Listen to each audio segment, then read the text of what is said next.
Vieram excelente pianista. Foi assim, a gente estava no início do namoro. Eu não saberia definir o Tenório, não. O Tenório era maravilhoso. All that was left of Tenorio were dispersed fragments. Bueno, egunon, eta ongi etorri guztioi Donostiako Zinemaldiko 71. ediziora. Gaurko prentsaurrekoan Dispararon al pianista filma izango dugu. Buenos días a todos y todas. Gurekin dugu, The Shot Piano Killer, nazioarteko edizio berrira, 71. zenbakian. Gaur hementxe dugu piano jolea diritio egin zioten, Fernando Trueba eta Javier Mariscal. Eta badakizue nola funtzionatzen duen kontu honek, esku altxa galderarik duzuenean eta mikrora pasatuko dizuegu. Lehenik eta ben prentsaurrekoa inauguratzeko galdera bat dut. Bat oso zehatza. Gainera, hau da egiten dugun lehen prentsaurrekoa hemen zinemaldian, beraz inauguratzen ari zarete prentsaurrekoak.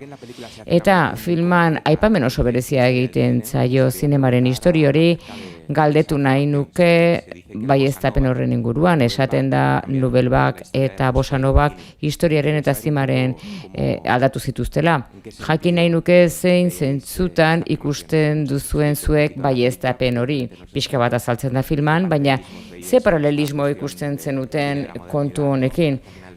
Hau da modernitatearen zinemaren, 50. hamarkadaren amaieran sortutakoaren eta Bossa Novaren artean. Bai, uste dut inflexio puntu badela zineman eta musikan. Hau da sensazioa badagoela mundu zahar bat, gorbatadun mundu bat eta sartzen garela mundu moderno batean. Hau da kontatzeko modu desberdin bat, kantatzeko modu desberdin bat. Eta abestiak idazteko modu berezi bat, baina noski bi mugimenduak brasildarra baita ere zineman Frantzian eman zen mugimendu berri horrek badute asko tradiziotik. Batzuk klasikoetara begiratzen dute, klasiko amerikarretara eta Rossellinira, eta beste batzuk sambari begiratzen diote, Frank Sinatrari, Sindinari. Beraz, ez da berria edo ez dago hausturarik, baizik eta berriztapen bat. Bi mugimenduak garaikideak dira. Beraz, 58an sortu, 59an lehertu zen, Joa Gilbertoren disko famatua gargiteratu zenean, eta Frantziako belaunaldi berri horren filmak 59an aurkeztu zirenean, Canneseko festivalean, Cannes irabazi zuen Orfeo beltza izan zen, Camirena, eta Viniciusen musika duena, naiz eta film bat izan berez, Viniciusek eskatu zuen tituloetatik kentzeko, bere izena ez zitzaien bat ere gustatzen, baina musika zoragarria hau zuen, eta nolabait bat egiten zuten, naiz eta simbolikoki izan. Frantziar zineman, Nobelbagen, nik uste dut mugimendu horiek garaikideak direla, eta kuriosoa da, film hau politikaz diardu, musikaz, oroimenaz, pertsonaia bati buruz.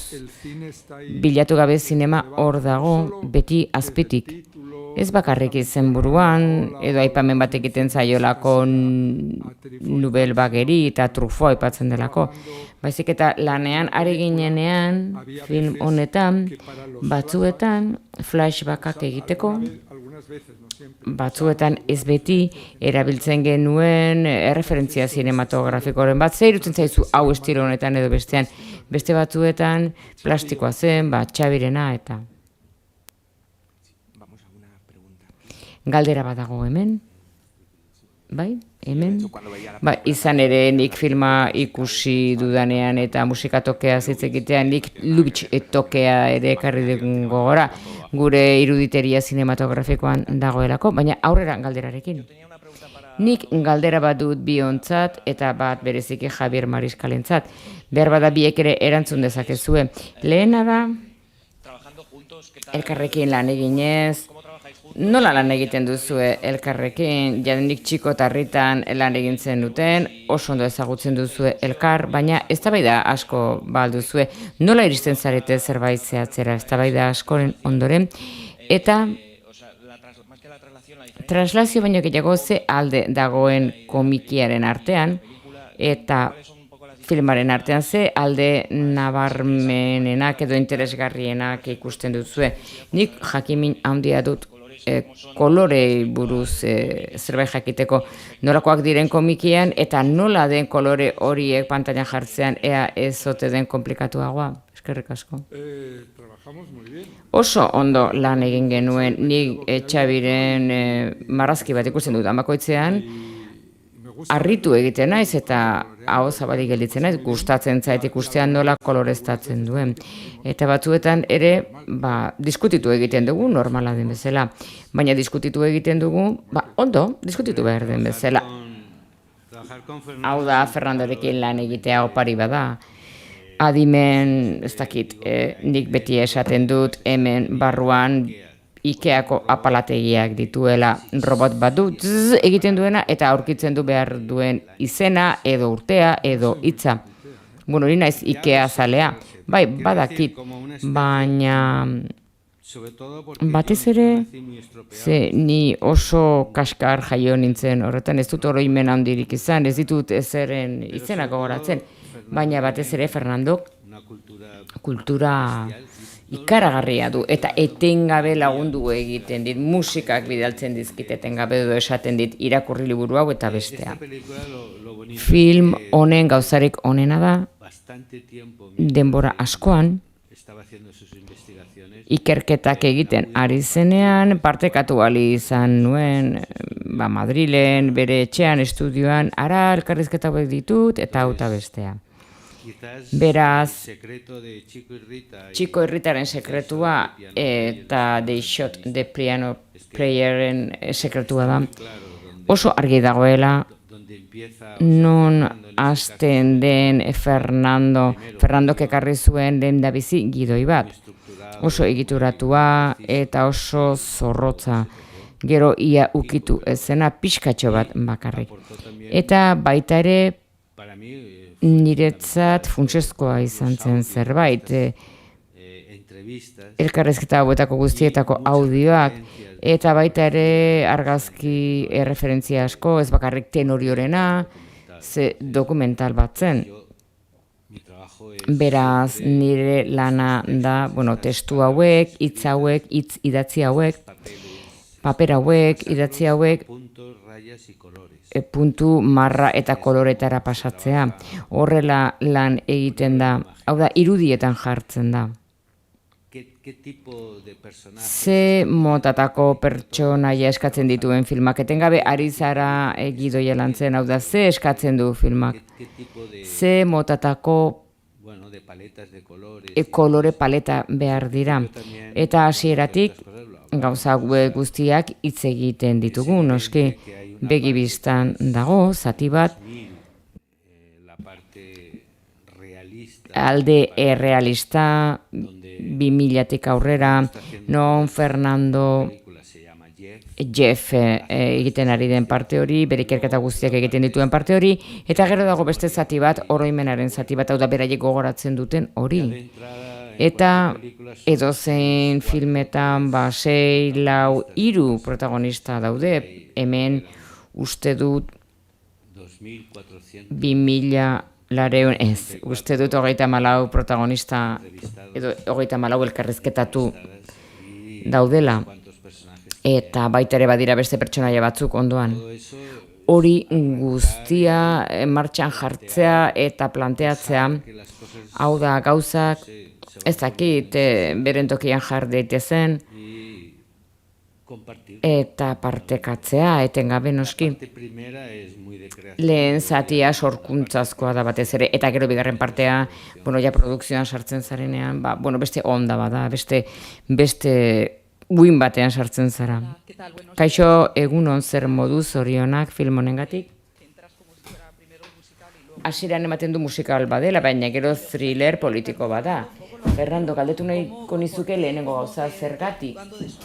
Noiz aurkitu zenuen Tenorio Junior eta zergatik erabakitzen duzu Mariskalekin egin nahi duzula filma. Bueno, Tenorio aurkitu nuen 2004 urtean. El Milagro de Candeal filmatzen ari nintzenean Brasilen. Eta diskoak erosiz, asko ari ziren erreditatzen 70-70ko hamarkadetako musika zirkulaziotik kanpo egondakoa. Lehen aldiz entzuten dut Tenorio, musiko batzuen disko batzuetan, adibidez Paulo Moraren disko batean, eta bapatean hor bat zegoen musika piano jotzaile bitxi bat, eta gero hasten naiz disko gehiago bilatzen, ikusten dut ez dagoela bere diskorik, eta pentsatzen du, bueno, ze hilda ote da. Eta bapatean tupuste egiten dut desagertzearekin. Une horretan, oraindik internet nahiko oinarrizkoa zen, ja etzen nuen ezertxore aurkitzen, eta hasi nintzen pixkanaka, eta kontzientzia argirik izan gabe hasieran, hau da zer nahi nuen, zer bilatu nahi nuen, hasi nintzen pixkanaka elkarrezketak egiten. Lehena hemen Donostian, jakin nuen, dokumental bat proiektatuko zela, Vinicius zuen izena, eta Madriletik etortzen naiz hori ikustera bakarrik, dokumental hori.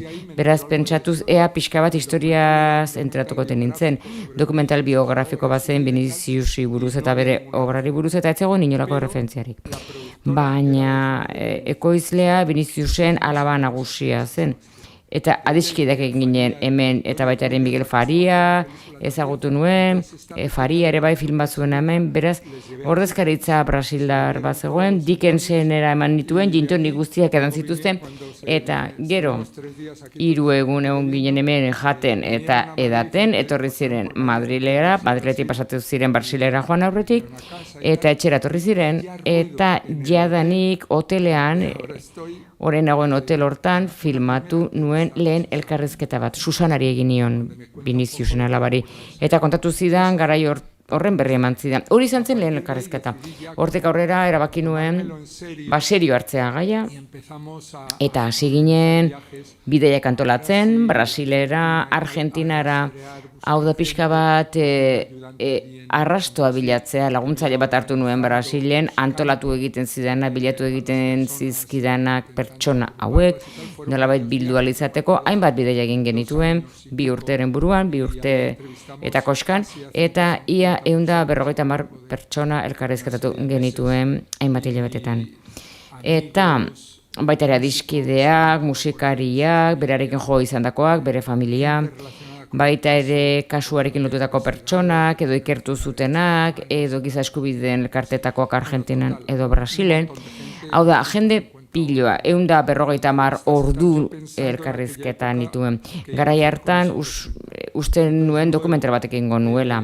Baina gero, behin material guztia filmatu ondoren, Txiko Herritarekin hasi ginen, nahiko prozesu luzea. Eta Txiko Herritaren prozesu bitartean, bururatu zitzaidan, film hau ondo legoke animazioan eginez gero. Eta iruditu zitzaidan, hain erokeria hutsa zela, eta hasieran enion inori esan erokeria hutsa iruditzen zitzaidalako. Pentsatu zurrengo gunean enitzela gogoratuko. Ideia peregrino honetaz.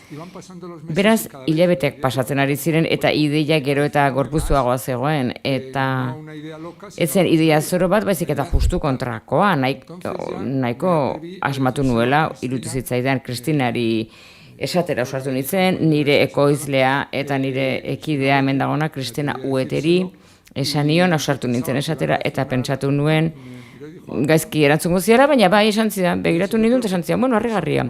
Bueno, nik uste dut berak pentsatu zuela denuela serio esaten. Eta gero komentatu nion Txabiri, oso pozik jarri zen, film bat egingo genulako berriro elkarrekin, eta berak ezagutzen zuen histori hori, ze urte askotako prozesu horretan ni paliza bat, aspergarri hutsa bihurtzen nintzen, afaltzen nuen pertsona guztiek kontatzen nien aktibok eta pasibok ze gauza berriak aurkitu nituen Tenori horien inguruan. Bera, zurria ezpiko bat, baino zintzire orekago nengoen Tenoriorekin. Eta azkenean ideia hori inposatu egiten da, eta konturatzen naiz, zuk dokumental bat egiten baduzu, bihurtzen da lehenbizi buru parlante batzuk. Nik ezagutzen nuen, elkarrekin jo genuen ezakin nungo jaialdian. Bai, ezagutzen nuen. Eta azkenean buru parlante batzuk badira, pertsonaia desagertu bada hildako bat. Baina egiten banuen animazioan, izan zitekeen pertsona bizi baten historia.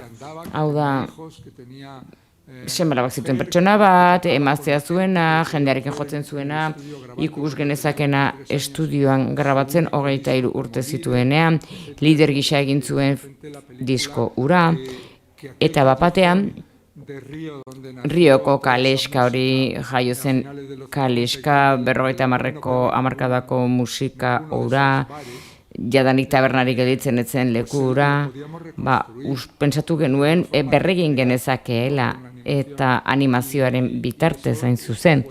Eta hori funtsezkoa izan zen erabakitzeko ez istorio guztiak kontatu daitezkeela animazioan, nik uste dut ez dela horrela. Baina zuk istorio bat kontatu behar duzunean, ikusi behar duzu zein den hizkuntza egokiena kontatzeko.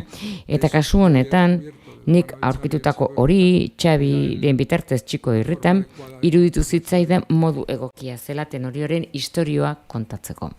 Hola, muy buenas. Kaixo, hemen nago lehen hileran.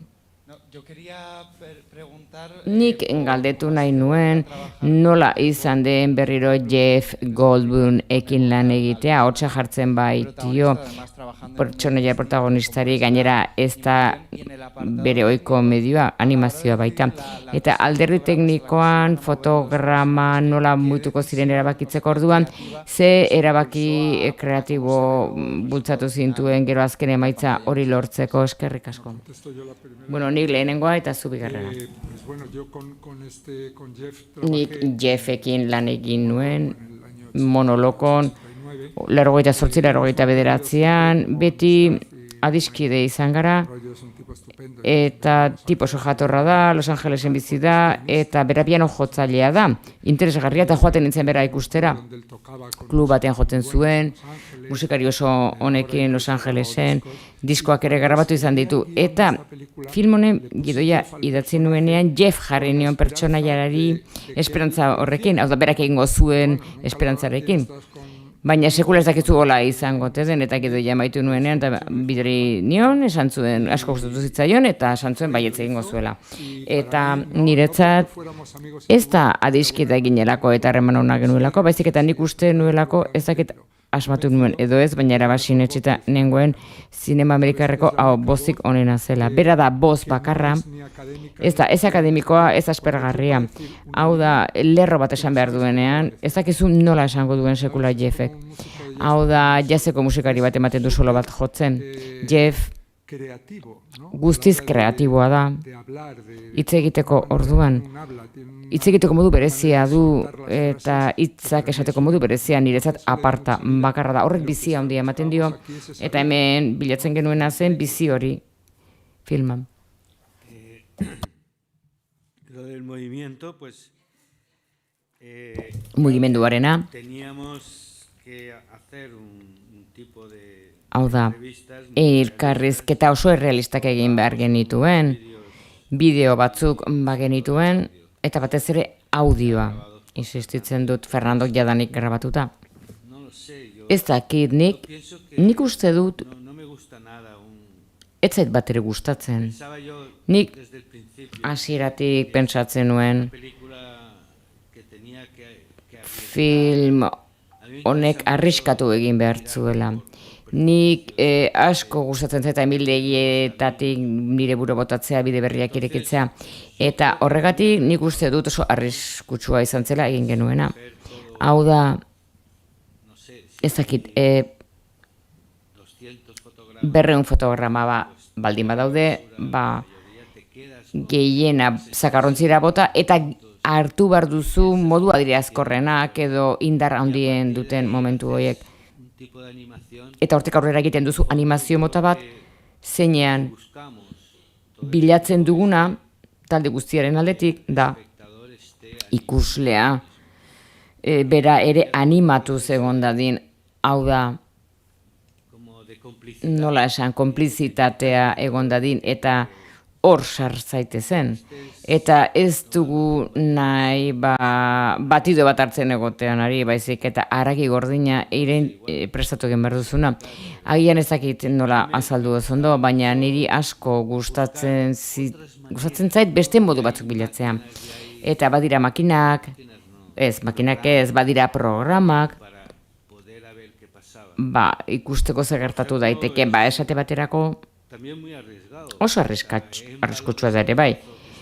Hau da, momentu batean saxoak dira estudioan jotzen, eta musiko zoragarri batzuen bitartez, Bartzelonako musikari batzuen bitartez, eta Txano Dominguezekin, eta Fernando filmatzen ibili zen kamera txiki batzuekin, eta gero hortik montatu egin zen guztia. Ni animatzailea ez naizen nez, baina hala ere ni bakarrik dakit lan egiten Photoshopekin. Eta beraz animatu egin nuen Photoshopen. Ez guztia, ze Marcelo baizegoen nirekin eta asko lagundu zidan. Baina metala dagoen guztia nik animatuak dira. Eta nik egiten dudana da pixka bat luzatu, aldatu, fotograma bati ematen diot, besteari 12, besteari 18, 24 batzuetan ere. Eta aldatu zoaz, eta izan dadin, ez dakit,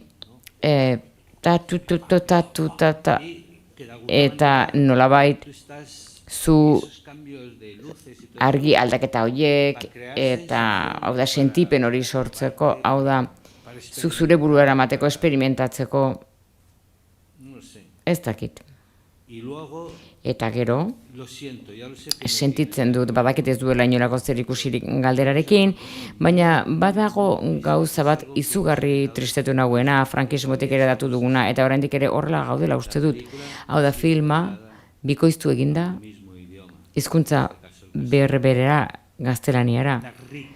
Hau da, ze abrastasun duen, hau da, ze indar eta nortasun duen film honek, hori da,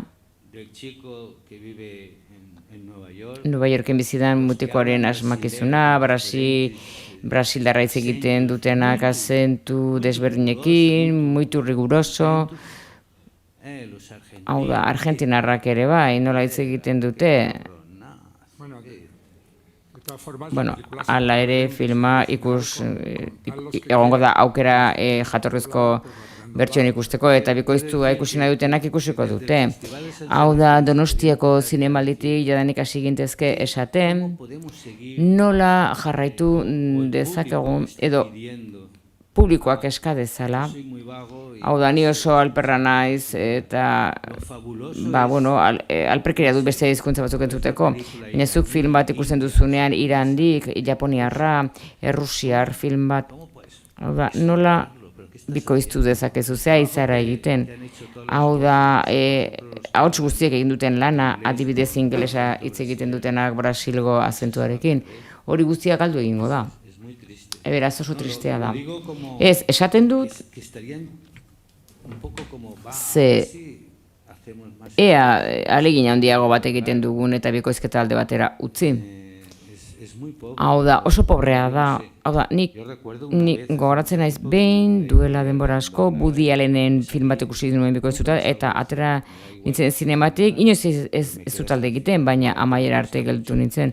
Eta asko kostatzen zait, ere Rolling Stones, satiz hor abesti erdian kentzea. Esan dezala eta esaten duenean kenduko dut. Ez dakit, niri kortea ematen dit. Gizajoa, aida bere solo baten erdian, eta moztu egiten jot. Ez, beste gauza bat argitu nahi nuen. Hau da, nahasmena baldin badago, Txabi kontatu duen musikari horiek, benetan musikari horiek lagundu ziguten, ze ondo animatu izateko eszena hori ez baitako dokumenturik.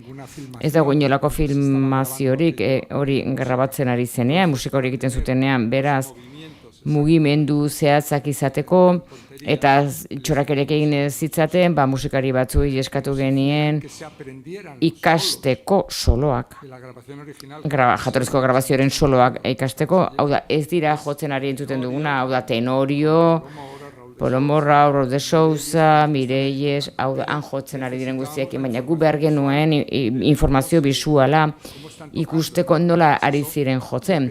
Beraz, eskatu genien musikariari ikasteko soloak eta improvisazioak eta primeran egin zuten, benetan sinestezina, eta oso garrantzitsua zen sekuentzia hori zentzu pixka batekin egiteko.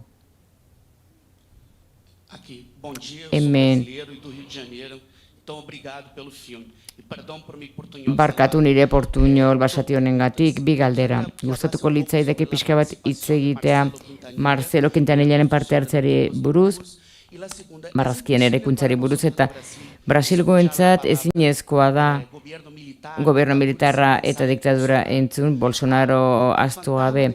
Hau da, Bolsonaroren mamua izan da presentzia bat. Filmaren amaieran nola izan zen lan egitea gai horrekin Brasilen oraindik ere Bolsonaro zegoen garai hartan. Pertsona ikaragarri horrekin. Eskerrik asko. Ze azentu ederra entzun duzue? Bai, gustatzen zaigu hemen gutxienez brasiler bat egotea. Hasieran ekoiztetxe oso interesatua genuen Brasilen, baina ezin izan zen egin ze Bolsonarok irabazi zituen hauteskundeak eta laguntzak moztu ziren, kulturarako laguntza, eta gure ezin izan genuen dena ondo egin. Azkenan Holandaren koprodukzio bada, Janeke hemen dago, Espainiak ere parte hartu zuen, Kristina, eta Portugalek ere bai, eta Frantziak ere parte hartu zuten koprodukzioan, baina ezin izan genuen Brasil izan, Bolsonarogatik. Eta beste galdera zen? Quintanilla, bai, txiko herritan ja gureki zegoen Marcelo Quintanilla, marrazki gile bikaina da, Bartzelonan bizi da, jaio zen Biterroin dago Rio de Janeirotik beste aldean, eta nola ez bera handik da, eta beata Biterroi mola mucho más gehiago molatzen du. Beraz, jadanik elkarrekin lan eginda ginen, eta oso pertsona garrantzitsua izan zen txiko herritaren produkzioan, marrazki gile bikaina da, eta Angulemeko saria eman zioten berazken komikiagatik, zoragarria da, eta gainera berak egiten ditu gidoiak, berak egiten ditu marrazkiak, eta oso kuriosoa da, ze neskak ez da txurien bezala, eta favela batean bizi da, eta erizaina da. Eta Brasilgo jendeak esaten dio, zergatik egiten duzu jende pobrearen komikia, jende pobrea ez, jende beltza. Baina beti jende pobrea esaten dute. Marcelo, marrazkigile bikaina da, eta aspaldian nik ezagutzen dugu elkar, eta nik esan nion mesedez, Marcelo filmak eskatzen ditu pertsonaia oso errealistak. Eta ni oso mugatuta nagoenez, errealismoa ez da nirea, beraz, berehala deformatu egiten ditut eta eramaten ditut beste ingurune batera eta saiatzen naiz beste mota bateko gauza egiten. Beraz, marrazkigileak, animatzaileak, zu posizio batean egiten baldin baduzu sorbaldo bat handiagoa izatea, edo deformazio hobek ez dituzte ulertzen eta azkenean egundoko saltsa dute buruan. Marcelok badu ezaugarri oso ona. Hasiera batean nik egiten dituen pertsonaia pixka deformatuak eta gero esaten nion, Tori, Marcelo, zuk segi, eta gero berriro pasatzen zidan, hau da nolabaiteko estrategiak markatzen genituen, estrategia grafikoak, buru normalak baina asko zera handiagoak ziren, ahoak ere bai, eskuak eta oinak ere bai. Marcelori hasieran asko kostatzen zitzaion, oso buru handi gelituko dira, interesatzen zitzaigun karikatura bat egitea. Nik uste dut, hau eginda dagoela Marcelok egin zuela modu batean eta publiko handiak ikusiko balu, batzuetan, eren bat burua, eren bat handiagoa da normala baino, beraz, Marcelorekin behin pertsonaia bagenuenean berak animaziorako fitxa polizialak behar dira. Hau da, aurrez, alde batera, ezkerrera, eskuinera, ikusteko nola mugitzen den ze espresio dituen. Nik hori izin dut egin ze espresio bat egiten bakoitzean ja beste pertsonaia bat sortzen dut. Nire pertsonaia da Jeff bezala edo Joao, oso ondo daude, oso ondo landuta eta eginda daude. Ba, Quintanillari esker. Gainera, ba, Fernandoren antzerako norbait oso legala da, oso tipo jatorra da, eta naiz eta zuk esan, ba, Marcelo, koño, hau gaizki egin duzula, ze ni oso histerikoa naiz. Eta bapatean hasten naiz iraintzen, jende iraintzen. Baina Marcelo eta Fernando ez dira olakoak. Marcelo Lord ingeles bada, Brasilen. Bai, opari bat izan da egia esan. Eta gainera oso ondo zegoen brasiler bat izatea on. Esan behak hitz egiten du brasilarrez. Bueno, duda, garaian, ba, Marcelo esaten genion, hau da, ba, gauza asko zirela, Brasilgo edozen gauzak, edo baliabide musikalak ere, ze oso ondo ezagutzen du musika. Arnau, muntatzailea, eta nik, eta Xabi, etengabe jotzen genuen Marceloren gana gauzak galdetzeko. Eta bi ahotsere egin zituen filman, bai.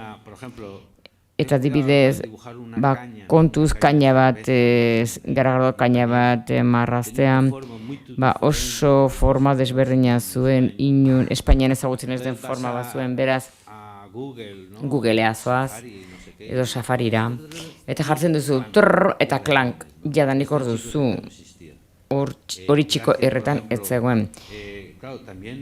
Gero ere produkzioan hasi ginen COVID garaian, eta Kristina komentzitu behar genuen bi bidaiak egin behar genituela apunteak hartzeko Rion, 2 hilabete, inspiratzeko, eta ez da egun bat ez zigun eman, ekoizleak denak lurperatuta etxean COVID-a zela, eta eskerrak internet zegoen, eta Villarino, hau da oso bar ospetsuan, non ezagutu ziren Vinicius de Moraes eta Jobim, ba, hori ondo eman beharra zegoen, ondo asmatu behar zen, ze bestela norbaitek esango zuen Rioko norbaitek haukak hautsa da.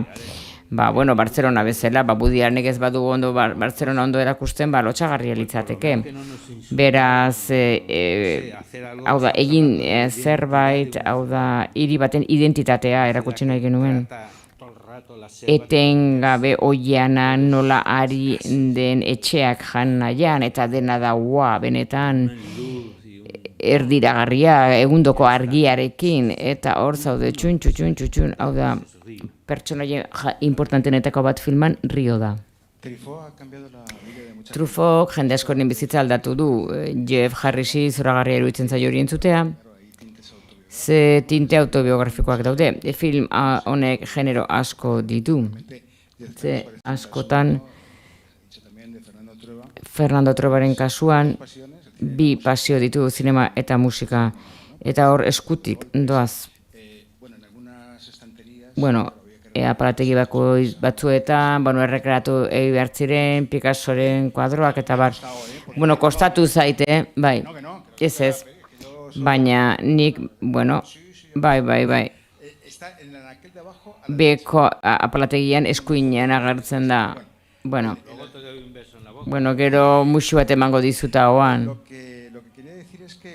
Gero eskerrak Google etzegoen eta internetik etzegoen bestera film hau ezen posible izango, esan den bezala. Hau da, egin den lan detektibeskoa, ba, egia esan, desinformaziora, ondo esan dut, gaur egungo desinformazioa kontan hartuz, ba, ez luke eman duen emaitza. Beraz, gero badago hor ondo politiko hori, Amerikar hori elkarrizketatzen denean, Estatu Batuetako atzeko patio erakusten denean beltza, erakutsiz, tortura, etzela, Tenorio Junior etzela bakarri desagertu, baizik eta izan zela kolpe hankarra munduko iraultza kulturalarentzat. Beraz, nik asko gozatu dut, nahi nuen besterik gabe hori esan, genero asko daudela filman, gozada badela, eta bigarren lankidetza denez eta hirugarrenari gabez baitako egiterik, aldago zerbait bidean, zer ari zarete prestatzen, pentsatzen dut ez, eta ea COVID-ak harrapatzen gaitun, eta ea 3 hilabete egon zaitezkeen landalan hau egiten.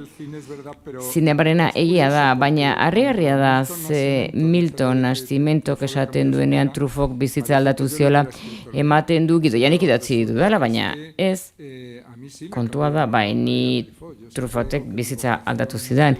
Nire bokazioa sortu zen 15 urtean aur basatia ikusi nuenean Truffoten filma. Baina Milton kontatzen duena ni harritu ninduen, hau da, nola ez nuen hori utziko filman. Behar bada beste zuzendari batek kendungo lukeen muntaia aretotik, ez ditzaioke ondo irudituko. Hau da, pentsatuko luke ez duela zer ikusirik nire kasuan harreman osoa zuen. Eta nola nuen lortuko Miltonen aitorpen hori? Ez musikagile bihurtzen da ikusten duenean Truffoten filma. Beraz, hori, ukitu azpi testu zinematografiko bat ematen dio, filmak etengabe du hori azpitik. Ez dago musika bakarrik eta politika eta tenorioren historioa eta bosaren historia, baizik eta hor zinemak ere badu zer esanik. Lurpeko korronte bat baliz bezala. Niretzat ere beste opari handi bat eman zigun Fernandok eta da amaiera. Hau da, Fernandok jakin zuen bazegoela elkarrizketa bat telebistak eginda, Argentinako telebistak eginda, Vinicius de Moraesena, Tenorio desagertu eta astebeten geroago, bere apartamentuan zegoen benetan juta, eta horrela aurkitu ahal izan zuen. Eta hor biok bat gatoz, eta beti eskerrak eman izan dizkiot Fernandori. Baina pieza hori argitaratu gabea da, inork ez du ikusi. Eta berak aurkitu zuen, eta dokumentu bat gehiago gisa eman zuen, baina animazioan egingo dugu. Ze ez baitu zentzurik, den animazio bada, horren ez dugu sartuko. Ze ikusten duzunean benetan, liluratuta galditzen zara, ze desesperazio begirada duen. Horrela begiratzen du alde batera, Vinicius dago, eta nola hitz egiten duen portuño grazioso hori. Eta hori ere, film bat da, nola zen, hori azken batean negatibo bat, positibo da dena. Hau da, 70 markadan grabatuta, hemen Espainian berdin egiten zen. Nola esaten da, albistegietan grabatzen zutenean, kale ateratzen zirenean elkarrizketa bat egitea, 16 mm erreversiblean filmatzen zuten. Kamerak ez zuen negatibo bat, baizik eta negatiboa errebelatzen positibo bihurtzen zen eta kopia bakarra zen. Hau da, negatibo zen, positibo bihurtzen zen eta gero erabiltzen zen, zerbait gertatu da kalean eta pasatzeko erabiltzen zuten atentatu bat hemen edo ez dakit zer. Orduan, hau, elkarrizketa hau segurenez, izan zen Vinicius, bera, Tenorio desagertu eta 4 egunera etxita norbaiti deitzen dio elkarrizketa bat egin diezaion, laguntza eskatzeko helburuarekin, norbaitek laguntzeko Tenorio aurkitzen, justu berak elkarrizketa egiten duenean goiz hartan, orduan ateratzen dira tankeak kalera, Buenos Airesen, eta zer gertatzen da, elkarrizketa ez zela inoiz emititu Argentinan, eta horretarako egina zen, hain zuzen ere, lata baten barruan gelditu zen, eta noski Brasilen ere etzen erakutsi, ze diktadura jadanik urte batzuk zera matzan. Indarrean, beraz, Tenorio harrapatzen ditu bi diktadura horiek, tartean, bere desagertzea sekula etzen ikertu, beste egoera batean ikertuko zen bezala, eta filmeren rollo hori, nik sekula ez dut jakin, zergatik iristen den Brasilera. Hau da, gu gehiago arkitzen dugu Buenos Airesen. Arkitu genuen Brasilen, Globoren almazen batzuetan zegoen, eta Antonio Venancio, dokumentu bilatzailea, deitu zidan eta esan zidan lan hori eginaz zuela Viniciusen dokumentalean eta Brasileko dokumental askotan. Beraz, superprofesionala, esan zidan, dago rollo bat, Viniciusen elkarrizketa batekin ez dut ikusi eta ezakigu zertaz diharduen. Baina garai hartakoa da, ea ikusten dugun, ea hor zerbait dagoen. Eta joan ginen filman gertatu ikusten den bezala, Globo telebista katearen bulegotara goaz, 16ko boiola zer batean jarri, rollito hau ekartzen dute, rollotxo hau. Eta jartzen dute, eta Vinicius ikusi genuen hitz egiten, eta horri buruz hitz egiten, tenerori buruz bakarrik. Orduan, malkoak atera zitzaizkigun, malkoak isurik dituen, ze Vinicius, Tenorio desagertu eta 3 urtera hiltzen, 80an, eta ez genuen bere bertsiorik, ez genekien ze iritzi zuen, ez genuen ezer. Dena imaginatu bar genuen beste batzuek kontatzen zutenaren aritik, eta filman hori sartzean oso polita zen, gertatu zen bezala. Beraz, Viniciusek zerbait ari zitzaigun kontatzen, ze angustia zuen une hartan. Vale, vamos a ir con la última pregunta. Azken galdera, bai oso azkar, zorionak aberastasun lingustikoagatik, baina zergatik erabaki zenuten hitza ematea pertsonaia honi, kazetari honi, ipar-amerikar honi, espezialista dena musikan, baina konparatzen baldin bada, asko pertsonaia horiekin, pertsonaia oso arrunta dirudi. Hau da gringo tipikoa, oso ingenua. Behar bada teknikoki oso ona da musikan, baina erabaki nuen Amerikar kazetaria izatea iruditzen zitzaidalako koherenteagoa. Eta ez Espainiako zinema zuzendari bat. Espainiak ez zuen, Brasileko musikak ez zuen oihartzun handirik izan, Estatu Batuetan oihartzun handia izan zuen. Beraz, nik uste nuen zein da errealitatea. Espainiar zuzendari bat Brasilera joan dela 55 urte geroago ikertzera, brasilar baten desagerpena Argentinan, egia esan errealitatea oso bitxia egiten zitzaidan. Beraz, pentsatu nuen asko zer interesgarriagoa izango zela Amerikar bat bazen. Beti kontuan hartuz Estatu Batuen binkulazioa musikarekin. Eta Amerikar musikak eragin izan zuelako bossa novan. Beraz, bossa novaren aitzindariak Johnny Alf, Big Farmi, hau da, 50ko hamarkadan zudenak, eta bossa novaren aurrekariak izandakoak horiek ziren Frank Sinatraren klubaren sortzaileak, edo adibidez Elis Regina, esan ere Chet Baker zela bere eragin handia. Iruditu zitzaidan, harreman musikal hori Estatu Batuena Brasilekin askoz ere handiagoa eta trinkoagoa zela, eta ez Espainiak zuena. Berbada orduan izan zitekeen frantziar bat, ze Frantzian oihartzun handia izan zuen, ez Estatu Batuetan bezala, baina izan zuen bere oihartzuna. Baina Amerikak izatea binkulazio hain zuzena, historia politika osoan, Latinoamerika osoan 70ko hamarkada, horrek egiten zuen interesgarria izan zedin Amerikar bat. Ze naiz eta ere zuzenean errudun izan, norabeteko errua sentitu dezakezu, zure herriak izan duen eginkizunagatik historikoki han. Beraz, arrazoi horiek guztiek bultzatu ninduten pertsonai Amerikar bat hautatzea iruditu zitzaidan askoz egokiagoa zela batzuetan fikzioa, errealitatea baina egiagoa da errealitatea batzuetan. Bueno, la realidad. Bueno, errealitateak esaten diguna da, orain prentsaurrekoa bukatu dela, txalobero bat, eta urren arte.